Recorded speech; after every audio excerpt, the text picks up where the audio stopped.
Tonight's iZombie was such a nail-biter, it's no wonder we needed the levity of a stripper brain. Given the laundry list of dread, I can't decide who we're supposed to feel the most sorry for, zombie Gilda scrambling for brains in Liv's fridge, Blaine and his amnesia, popsicle Drake's poor mama, Major caught red splay pain-handed, Ravi living with the serial killer, or Cassidy, the stripper murdered with the tire iron. One thing's for sure, the pity party for Liv has officially ended. For a season and a half, we nursed her through her zombie transition, the alienation, the heartbreak, the brain-eating. But no more.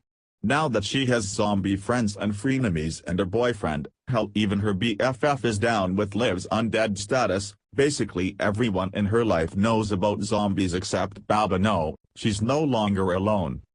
Ravi sums it up best at the crime scene. Bet you think the stud stripper's about you, don't you? Liv, stop being so vain, this show isn't just about you anymore. And that's a good thing. iZombie has done a tremendous job moving its sophomore season into a new, more complex direction without losing the flavor and heart of the first. Whereas Season 1 was Liv-centric, Season 2 truly develops all of the characters. It's why iZombie has managed to juggle so many plots but retain its great storytelling. As this season approaches the finish line, the villains become clearer. I'm officially removing Blaine from the big bad list. Right now it consists of Mr. Boss, Von Duke Clark, All Things Max Rager, and whoever cut Liv and Ravi's cover of Mamas Don't Let Your Babies Grow Up to Be Cowboys out of the country western brain episode, Looking at You, Rob Thomas. But even with all of these interwoven plots, the show hasn't changed structurally, and this is a real testament to how the iZombie writers break stories. The cases of the week are not only fun personality shifters for Liv, but integral to cracking the big bads. Tonight, the gang deals with the death of Cassidy. But she's no ordinary exotic dancer, she just happens to be the girlfriend of low-level thug Nick the Stick, whose girl on the side just happens to be shacking up with boss's #1 associate Pablo, who just happens to lead Peyton and company to a major boss-adjacent stash house. Welcome back, roommate Peyton. It feels like old times watching the OG Force and chilling with beers. Oh, this is fun. Please try and rent the apartment across the hall, says Peyton.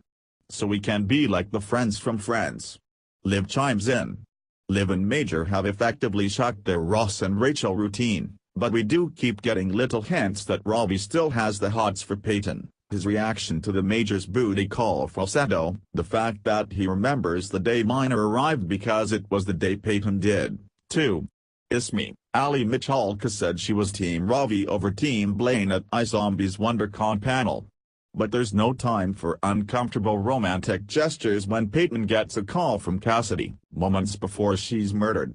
Inching closer and closer to breaking boss, Peyton begs Liv to help, and after a B-Rain LT sandwich, and a brief booty-shaking burlesque courtesy of Ravi, the ladies head to the strip club where they're playing Poison's Talk Dirty to Me.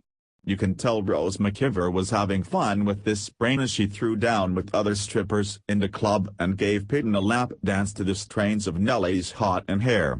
Dear iZombie music supervisor, you are really killing it this season.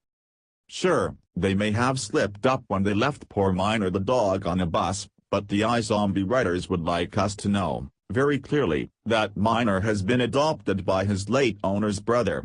In fact, the Hound gets his very own subplot. Which leads to Ravi finding out that Major is the Chaos Killer. Obviously Ravi is angry and scared and upset, but of all the main characters, he's the most rational. So I was surprised when he flipped out without letting Major explain. Inciting